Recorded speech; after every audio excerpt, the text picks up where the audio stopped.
Good to see you all. Hello, hello. Okay, so day 10. Let's continue on this meditative journey. Today is an integration day, so we're all familiar with this at this point. You're going to be sort of left to your own devices to, practice the techniques of the last 2 days. And just again, a quick refresher. Um, the exercise that we're exploring today is a hybrid of two techniques. The first technique is kumbhaka, and then the second technique is just chanting. And so kumbhaka means sort of like to become the vessel of life energy. That life energy is carbon dioxide, so you're pretty much just holding your breath to wake your body up and force your mind to look into the body as CO2 builds, which instinctually is perceived as an emergency. So you have to sort of tolerate the natural distress and panic that arises. But that's sort of the toll of the exercise. And if you pay the toll, you tolerate your suffering. The reward is wakefulness and presence. And then the second technique is chanting. You're either humming, just a simple as you exhale, or the more traditional om as you exhale, and that's going to help you feel the vibration and resonance in your body as you vocalize sound. And so before I leave you to your devices, I just wanted to sort of highlight again, because it's always so helpful to consider and reconsider what and why we are doing what we are doing, because it helps orient us and motivate us to participate as powerfully as we can with these exercises. And so the why is because for whatever reason, whether there is suffering or there is hope for something more, we are aiming to access something that is beyond ourselves. And that idea of something being beyond ourselves can range from very practical or very mystical. But I think it's really helpful. We spoke to this at the very beginning. To really take meditation seriously, we have to consider our humanity. And I think one key dimension of humanity is the capacity, and more than that, tenacity to reach for what is beyond our ability at the present moment. And this is just that same sort of process unfolding through the experience of the individual. And so again, you're either reaching to escape some idea or experience of suffering, or to sort of extend yourself into a better future, or to sort of access an as of yet inaccessible potential. Something like this. And so that's the why, but more valuable perhaps is the how. And the how is twofold. One is to move beyond the mind. And this idea of moving beyond the mind is unique, I think, to meditation.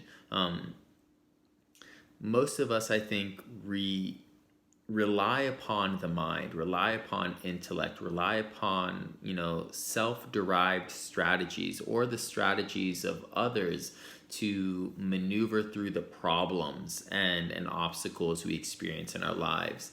But meditators hold a very different position. They say you don't have to move, beyond the obstacle. You don't have to intellectualize the problem and resolve the problem, because in fact, there is no problem. The key problem is your concept, our concept, that there is a problem in the first place.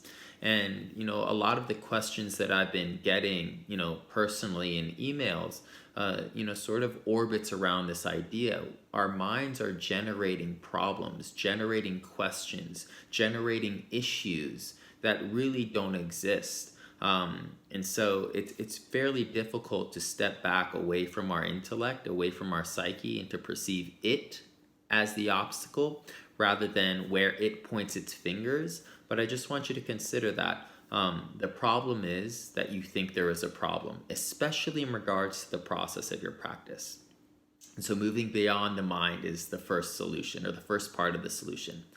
The second part of the solution is this mind of ours is constantly informing us and inspiring us to externalize, to pay attention to things outside of us, and those things tend to be physical and tangible. And so again, unique to meditation, meditators suggest to resolve the conundrum of human dissatisfaction.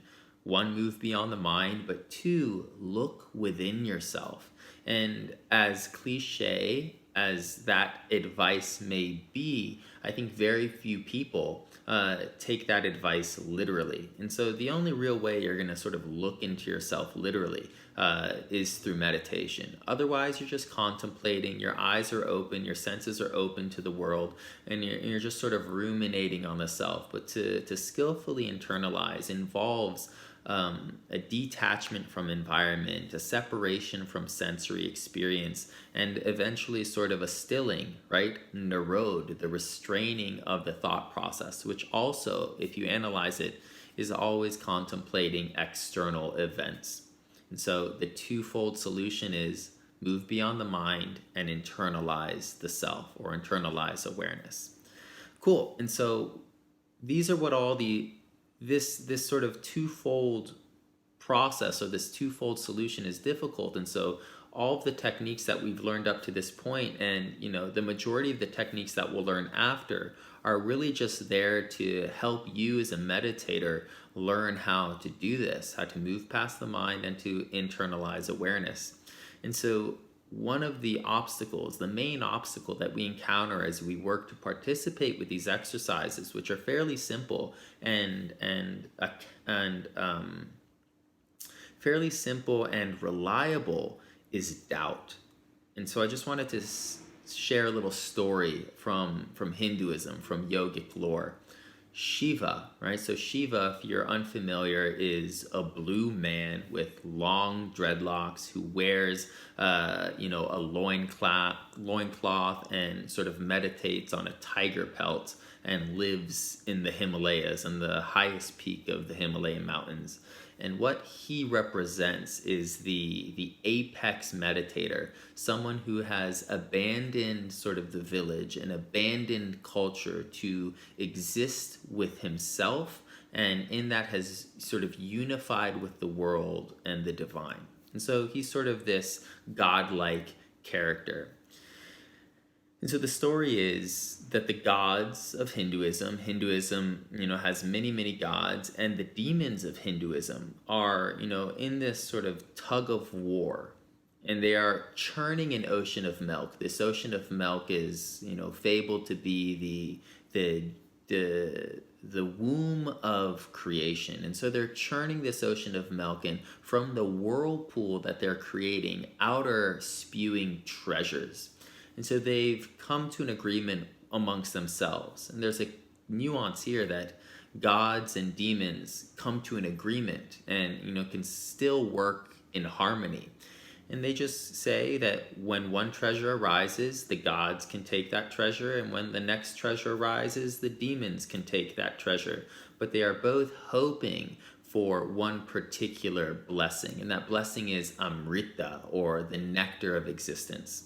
And so all of their fingers are crossed. I hope that, my group, my clan receives this gift. Let's see what happens.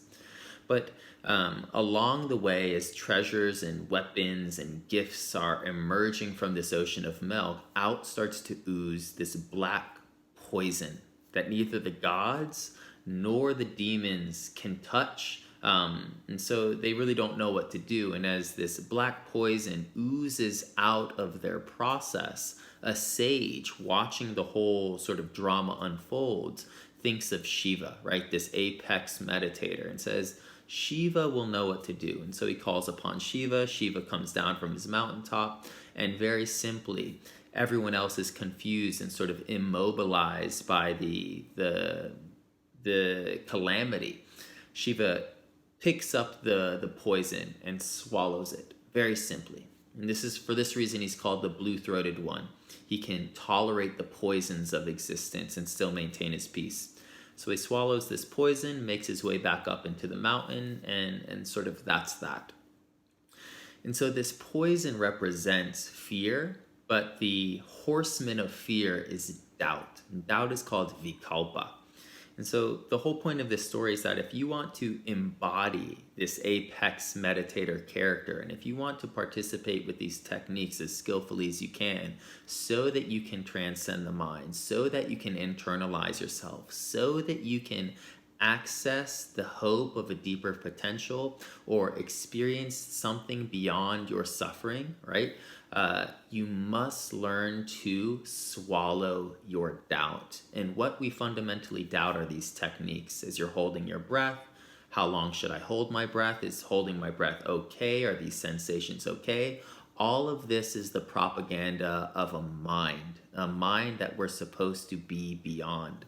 And so I hope this is sort of clarifying the subtle dynamics of the game. Mistrust the mind. Mistrust that voice in your head that tells you to mistrust the technique. The last thing I want to share, in line with sort of Hindu sort of ideology, the guru, which the student sort of worships and devotes themselves to. The student is called the chela. The guru is not the person. It's not the entity. There's an amazing book by Sam Harris called Waking Up, which highlights, all the travesties and all the hypocrisy of sort of renowned gurus across traditions. The guru is the technique. And so holding your breath and chanting, these are techniques that have been socially selected over centuries, and in that validated by generation after generation of people that practice them and experiment with them, and then agree by sharing these techniques with the next generation that these things work. And so your doubt is unnecessary. And when you experience that doubt, again, just maybe think of Shiva, this blue-skinned yogic meditative master, and just swallow it. Let it sort of subside and continue participating with the exercise as powerfully as you can. Awesome. And so we'll leave it at that. Let's get into a comfortable seated position.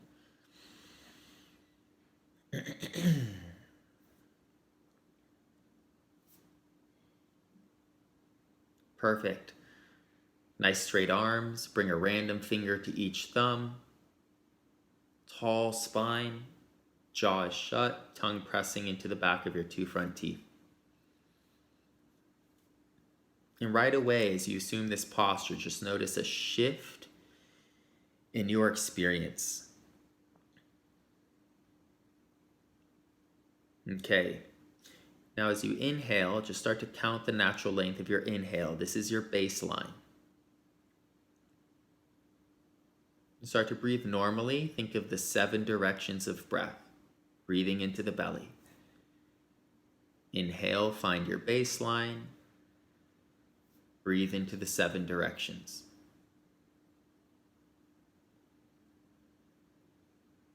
So this is the technique. You're going to inhale for your baseline. Hold your breath for your baseline. Exhale and hum or chant om for double your baseline. And then again, hold your breath for your baseline. So you're inhaling for 6, for example, holding for 6, chanting or humming for 12, and holding for 6. No doubt, no hesitation, no fear. Just swallow it, digest it, let it subside. Your guru is the technique, and it will lead you beyond the mind, and it will lead you into yourself. The toll is discomfort. The toll is fear. But we can't move past it until we experience it. You're on your own for 15 minutes. Integrate this technique and its consequences into your body and into your practice. Good luck and enjoy.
Add 1 to 2 counts to every segment of this breath technique. Add 1 to 2 counts to your inhale, 1 to 2 counts for your retention, 1 to 2 counts for your chant and hum, and then 1 to 2 counts for your second retention.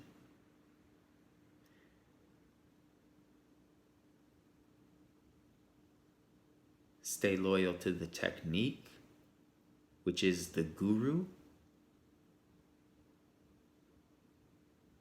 and overcome your doubt, fear, and panic, which is the propaganda of a mind.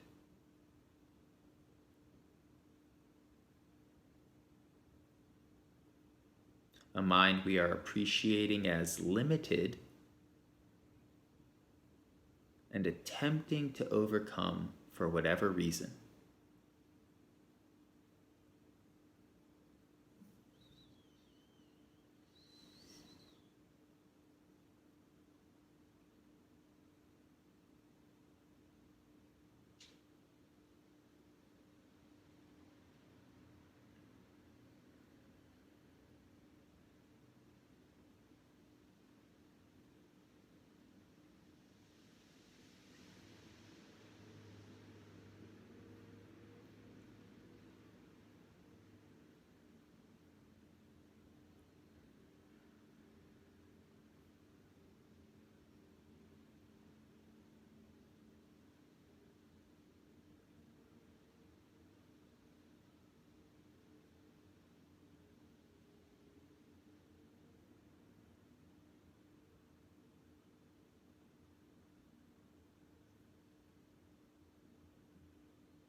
Okay, now breathe normally.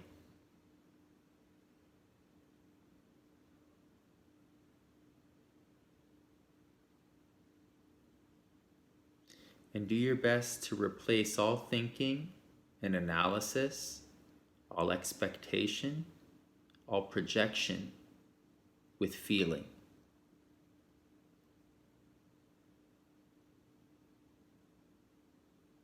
And then try to feel the most subtle details you can as they manifest, rise, and dissolve inside the body.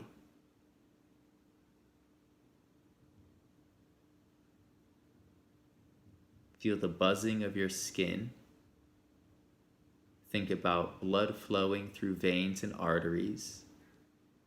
Think about organs subtly contracting and releasing and undulating inside the body cavities. Try to feel that.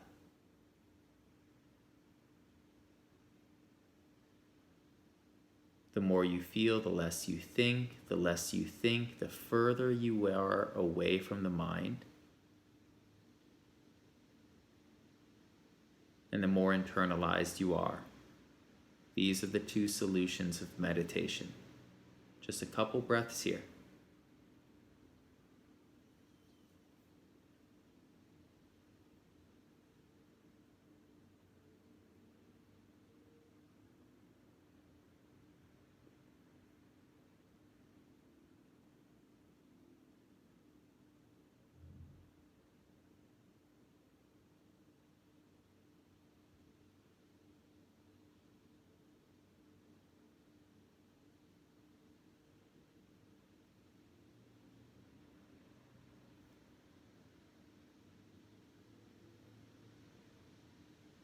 And so evidence is always helpful.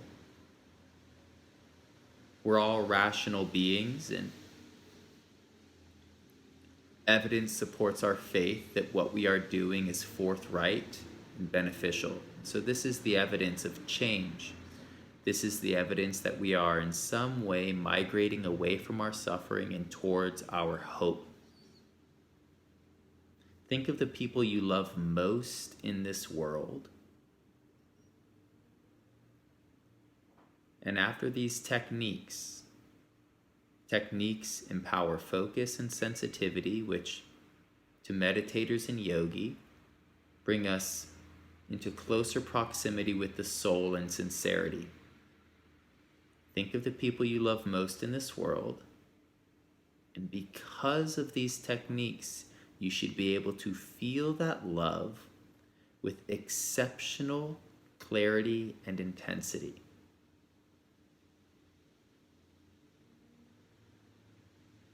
Thought is, oh yeah, I really love these people. I can feel it in my bones. I can feel that this is one of the main pillars of my existence. And while I know this, for whatever reason, I don't often feel this to this capacity. Why is it different now?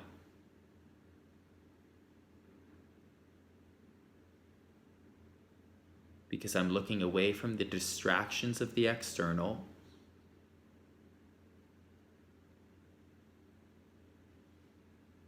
and towards the heaven of the internal.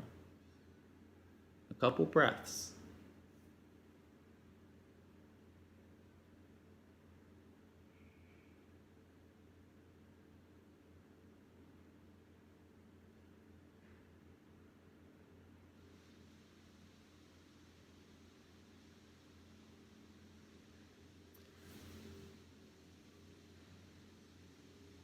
And now bring your hands to heart center, something like a prayer. Relax your shoulder blades down your spine, but simultaneously try to sit up.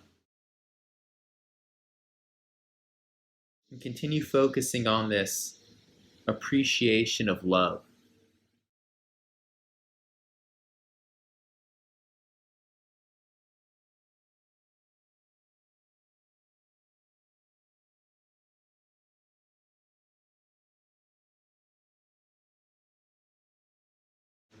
More realistic explanation of why you might be feeling increased sensitivity to this truth. You have relaxed your nervous system, which is allowing you to move away from panic, away from the responsibility of moving towards success and ambition. And in that loosening of our struggle, we permit ourselves to remember and feel and reflect upon things that are closer to home. So you're managing your nerves, and that's affecting your mind.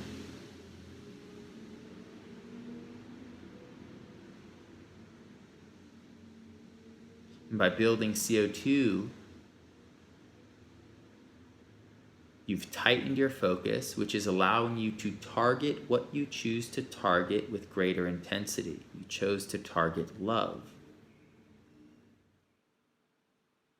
Bring your thumb knuckles to third eye center, closing ritual. Just working towards this focus and sensitivity yet again. Feel your thumb knuckles pressing into the skin of your forehead. Appreciate the intention behind this strange ritual, this strange exercise, and do your best to feel the differences between the left and right thumb knuckles.